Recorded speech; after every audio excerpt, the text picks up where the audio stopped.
High, আমি শ্রী সৌম্য ব্যানার্জি।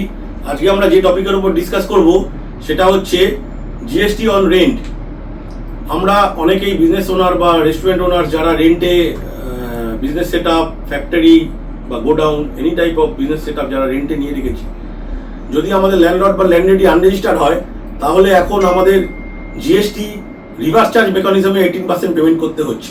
ধরে নিন যদি 10,000 টাকা আমাদের মান্থলি রেন্ট হয়, তাহলে কিন্তু 10,000 টাকার উপরে 18% মানে 1800 টাকা আমাদের মান্থলি গভর্নমেন্টকে পেমেন্ট করতে হবে আরসিএম মেথডে। আমরা ল্যান্ডলর্ড বা ল্যান্ডলেডিকে জিএসটি মানে বিলের সাথে পেমেন্ট করবো না, আলাদা করে 1800 টাকা গভর্নমেন্টকে পেমেন্ট করতে হবে এবং সেটা ইনপুটও পাওয়া যাবে।